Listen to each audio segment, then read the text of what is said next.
오늘의 캠퍼스 시간입니다. 오늘도 제가 대학신문을 펼쳐서 직접 기사를 읽어볼게요. 가장 먼저 읽어드릴 기사는 대전대 신문에서 골랐는데요. 군사학과 강대응 학우가 적은 대한민국 e스포츠 세계로 뻗어가다라는 글을 먼저 살펴보겠습니다. 불과 2000년대까지만 해도 프로게이머는 많은 인기를 끌어모으는 데 반해 기성세대들로부터 천대받는 직업 중 하나였다. 프로게이머는 게임을 하면서 시간이나 보내는 너드 이미지가 강했기 때문이다. 그렇지만 2010년대에 들어서면서 프로게이머는 이전과는 비교할 수 없을 만큼 큰 인기를 끌어모으고 있다. 대체 그 사이에 무슨 일이 있었던 것일까? 많은 사람들이 한국뿐만 아니라 세계적으로 e스포츠가 발전하게 된 계기로 블리자드사의 스타크래프트를 꼽을 것이다. 스타크래프트는 1990년대 말에 출시된 게임이며 가장 많이 팔린 PC 전략 게임이다. 이 스타크래프트는 발매된 이후 걷잡을 수 없는 열풍으로 번져나갔다. 그러던 중 블리자드사가 주최한 당대 최고의 대회였던 레더 토너먼트에서 한국의 신주영이 우승해 세계 챔피언으로 명성을 날렸고 그 이후 미국의 프로게임 리그에서 활동하며 국내 최초의 프로게이머가 됐다. 이 과정을 지켜보고 국내에서도 미국의 프로게임 리그를 본딴 대회가 만들어졌는데 이것이 바로 국내 최초의 프로게임 리그인 한국 프로게임 리그다. 네, 이렇게 인기몰이를 시작한 e스포츠는 인기와 함께 승부 조작 등 여러 사건, 사고가 발생하기도 했는데 한국을 e스포츠 강국이라고 인식시키게 된 계기가 있다고 하네요. 리그 오브 레전드는 2009년 10월부터 서비스가 진행됐으며 한국에서는 2012년 1월에 정식 출시됐다. 한국의 리그 오브 레전드 리그는 정식 출시된 2012년부터 진행돼 왔으며 2013년부터는 한국이 세계 대회를 휩쓸기 시작했다. 프로게이머와 e스포츠에 대한 인식이 과거에 비해 훨씬 좋아진 것은 사실이다. 이제는 10대와 20대를 넘어 30대 팬들도 생기고 있다. 이렇게 프로게이머라는 직업이 동경하는 직업이 될 수 있었던 것은 많은 사람들의 말대로 임요한, 이상혁 두 선수 덕분이다. 두 선수 모두 최고의 팬덤을 가지고 있었으며 해외에서도 뛰어난 실력을 보여줌으로써 한국의 프로게이머가 세계에서 인정받게 된 계기를 만들었다. 네, 이어서 다음 기사 만나보도록 하겠습니다.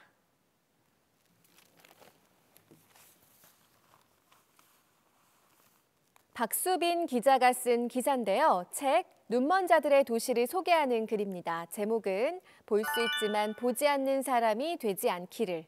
읽어볼게요. 소설은 아무런 감염의 예고나 전후 증상이 없어 감염 경로조차 추적할 수 없는 상황에서 사람들이 연달아 눈이 멀어버리는 충격적 사태를 그리고 있다. 눈이 먼다고 하면 깜깜한 어둠을 떠올리기 쉽겠지만 소설 속에서는 끝없는 하얀 빛 속에 있는 것 같은 증상을 말한다. 그렇기 때문에 백색 실명이라는 병명을 붙인다. 백색 실명은 내 주변 사람에서 다른 주변 사람으로 순식간에 퍼져나가며 도시 전체를 감염시킨다. 도시는 백색 실명자들의 아비규환으로 가득 차기 시작한다. 이 아수라장 속에서 한 여성만은 눈이 멀지 않은 채 추악한 인간의 모습들을 두 눈으로 똑똑히 지켜보게 되죠. 모두가 눈이 먼 세계에서 혼자만 눈을 뜨고 있는 것은 과연 축복이었을까요? 아니면 재앙이었을까요? 박 기자가 해석을 어떻게 했는지 들어볼게요. 유일하게 눈이 보이는 자는 말한다. 나는 우리가 처음부터 눈이 멀었고 지금도 눈이 멀었다고 생각해요. 볼 수 있지만 보지 않는 눈먼 사람들이라는 거죠. 어쩌면 우리는 그동안 백색 실명의 상태로 우리 사회의 약자들, 우리의 추악한 본능과 이기심을 보고도 보지 않고 살아왔는지도 모른다. 무엇이 소중한 줄 모르고 인간으로서의 도리를 생각할 줄도 모르고 봐야 할 것을 보지 않고서 말이다. 재앙 속에서도 또 다른 재앙이 닥치지 않게 예기치 않게 찾아온 세계적인 대위기를 어떻게 이겨내느냐 하는 것은 전적으로 우리의 행동에 달려있다. 깨달았을 때는 너무 늦지 않게끔 우리들의 이기적이고 비인간적인 행동들을 지금이라도 되돌아보자. 우리는 그동안의 행동을 되돌아보고 이 위기가 끝나고 나면 반성의 시간을 가져야 하지 않을까? 지금의 우리의 위기에도 질문을 던질 수 있는 그런 글이었습니다. 이번에는 부대신문에 실린 책 소개글 하나 더 만나보려고 하는데요.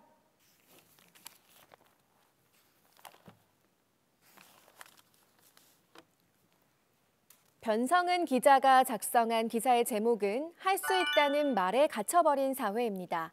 피로사회라는 책을 소개했네요. 저자는 21세기 현대사회를 개인이 이룬 성과 중심의 성과주의 사회라 명명한다. 규율과 제약으로 가득했던 20세기와 달리 21세기는 누구든 무엇이든 가능하다는 긍정으로 가득 찬 세상이라는 것이다. 실제로 서점에 가면 노력하면 못할 건 없다는 자기계발서가 넘친다. 무엇이든 할 수 있다며 끝없이 용기를 북돋아주는 강연회와 유튜브 영상이 도처에 널려 있다. 결국 저자가 말하는 성과주의 사회는 겉으론 긍정적으로 보이지만 실제로는 개인에게 노력을 강요하는 사회다. 그야말로 노력 착취다. 문제는 우리가 노력 착취에 대해 그 누구에게도 따질 수 없다는 것이다. 사회는 우리에게 노력을 강요한 적이 없다. 단지 할 수 있다는 말만 강조했을 뿐이다. 모순적이게도 우리는 자발적인 노동 속에서 노력 착취를 당한다. 자발적이기에 우리는 스스로 피해자도 가해자도 될 수 있다. 이런 성과주의 사회에서 성과를 내야 한다는 압박감에 시달리고 있는 우리의 모습을 피로사회라는 단어로 설명하고 있는 책인데요. 많은 사람들이 공감하고 한편으로는 위로받고 또 한편으로는 좀 서글퍼할 것 같기도 합니다. 뒷부분도 조금 더 읽어볼게요. 우리가 이렇게 악착같이 살아가는 이유는 뭘까? 뭐든 할 수 있는 세상에서 남들은 해냈지만 본인에게 불가능한 일이 생기는 순간 우리는 불안감에 빠진다. 그러다 보니 대부분의 사람들은 남들과 비교했을 때 부족한 점이 생기면 자신에게 문제가 있다고 생각한다. 그 때문에 지친 상태여도 노력을 다하지 못했다며 자책한다. 뭐든 다 할 수 있다는 사회는 개인의 기준치를 높였고 자신이 세운 높은 목표를 달성하지 못한 이들은 현실에 만족하지 못한다. 본인이 끝없이 부족한 듯 느껴지고 애가 다른다. 긍정으로 가득 찬 세상이건만 사람들의 내면에는 부정적인 감정들이 쌓이고 있다. 저자의 말처럼 오늘날은 덧없는 세상이라는 생각이 든다. 노력을 지속하는 우리에게 지속과 불변을 약속하는 것은 어디에도 없다. 오히려 자신의 성과를 남과 비교하는 사회 풍조로 인해 현대인들의 자아는 완전히 고립돼 버렸다. 당장 내 옆에서 무표정한 얼굴로 키보드를 두드리는 사람이 우울증을 앓고 있다 해도 우리는 심각하게 생각하지 않는다. 아니, 알려고조차 하지 않는다. 우리는 내면에서 오는 과도한 긴장과 과부하로 인해 스스로에게도 지쳐 남의 슬픔에 관심 두지 못하기 때문이다. 씁쓸한 세상 속 현대인의 삶은 지독히도 외로운 한낱 투쟁이 돼버렸다. 씁쓸한 현실 인식을 뒤로하고 다음으로 다음 글 만나보겠습니다.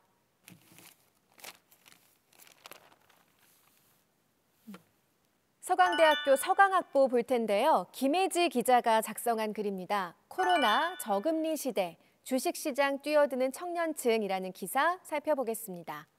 코로나19의 직격탄을 맞은 밀레니얼 세대의 경제 상황은 암울하기만 하다. 저금리 시대의 낮은 적금 수익률로는 부를 축적하기 힘들 뿐더러 취업은 갈수록 힘들어져 가고 부동산 가격은 치솟고 있다. 코로나19로 주식시장이 타격을 입어 주가가 단기 급락했으나 언택트 관련주에서 반등에 성공하며 주식 투자에 나서는 청년들이 늘고 있다. 세계적인 경제 위기 상황에서 재테크를 기회로 삼으려는 것이다. 젊은 투자자들이 재테크 학구열을 불태우면서 관련 교육 플랫폼과 스터디 모임도 인기를 끌고 있다. 재테크에 갓 입문한 젊은 층은 유수진 TV, 신사임당 등 비즈니스 유튜버들을 통해 경제 뉴스와 투자에 대한 정보를 얻는다. 카카오톡 주식 오픈 채팅방에서는 서로의 매수 종목과 투자 노하우 공유가 활발하게 이루어지고 있다. 최근 대학생들 사이에서는 투자 학회, 재테크 동아리뿐만 아니라 지인 또는 온라인을 통해 주식 스터디 모임이 개설되고 있다. 청년들의 주식 투자 열풍에 관한 보도는 이 기사처럼 계속 이어지고 있는데요. 하지만 주식 투자는 신중해야 하고 위험성을 충분히 인지하고 유의해서 접근해야 하는 일이죠. 관련해서 기사 마무리 부분 읽어보겠습니다. 주변 분위기에 이끌려 재테크에 입문하는 것을 우려하는 목소리도 나온다. 코로나19로 금융시장의 불확실성이 커졌기 때문이다. 일확천금을 노리고 주식시장에 진입한 청년층을 대상으로 불법으로 투자 자문을 하는 주식 리딩방도 생겨나고 있어 각별한 주의가 필요해 보인다. 김영익 교수는 주가 변동성이 매우 크므로 돈을 빌려 단기 투자를 하는 것은 위험하다며 최근에 주식 투자를 시작한 청년층에게 거시경제 흐름에 대해 이해하고 철저한 재무제표의 이해와 분석을 통해 장기적 시각을 갖고 투자를 해야 한다고 조언했다. 네, 이어지는 기사입니다.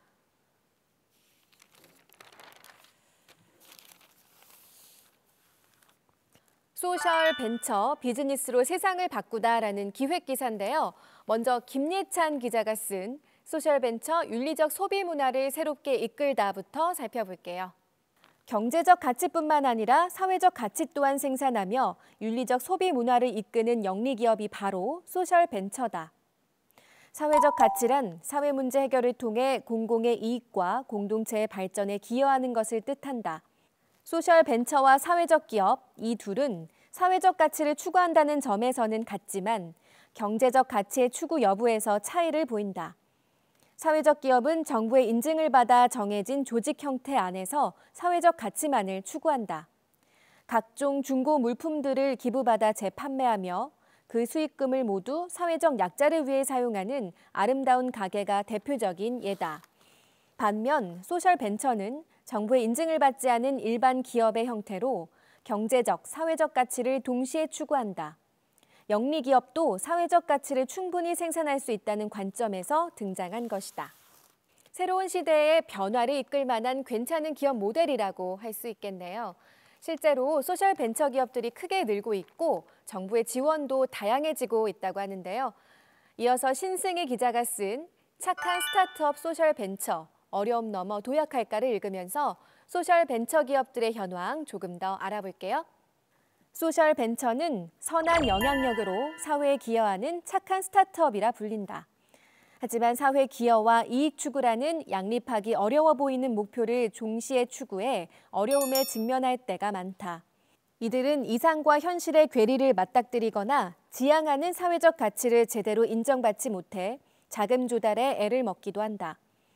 우선 소셜 벤처는 사회에 기여하고자 하는 목적과 경제적 이윤을 얻고자 하는 목적을 동시에 만족시켜야 하지만 이를 실현하기란 어렵다. 중소벤처기업부의 2019년 소셜벤처 실태조사 보고서에 따르면 국내 소셜벤처가 겪는 가장 큰 애로사항은 자금 조달이다. 사회적 가치를 추구하는 사회적 기업과 소셜벤처는 경제성을 우선시하는 은행 대출에서 외면받기 쉽다. 대출 외에 임팩트 투자는 소셜벤처의 핵심적인 자금 조달 방안이다. 하지만 사회적 가치 특성상 구체적인 수치화 및 정량화가 어려워 임팩트 투자에서도 그 가치를 제대로 인정받지 못하기 일쑤다. 이익을 추구하는 기업의 속성과 사회적 가치라는 공익을 동시에 지향한다는 것이 실제로 정말 어려운 일인 것 같습니다. 이들의 사회적 가치를 정량적으로 평가하는 방법을 고용노동부에서도 내놓고 있지만 실효성이 떨어진다는 지적을 받고 있다고 하네요. 그리고 또 다른 어려움도 있다고 합니다. 소셜 벤처는 사회적 기업이나 벤처 기업과 달리 법적 정의가 명시돼 있지 않아 사회적 기업과 헷갈리는 경우도 많다. 사회연대은행의 소셜벤처 정책연구사업 연구결과 보고서는 이러한 혼동이 소셜벤처의 원활한 투자 유치에 방해될 수 있다고 분석했다. 정부 보조금이 적은 소셜벤처는 민간 투자가 절실하다. 그러나 민간 투자기관이 소셜벤처를 사회적 기업으로 오인해 투자의 필요성을 못 느끼는 경우도 있다. 사회적 기업은 이미 상당한 정부 보조금을 받고 있기 때문이다.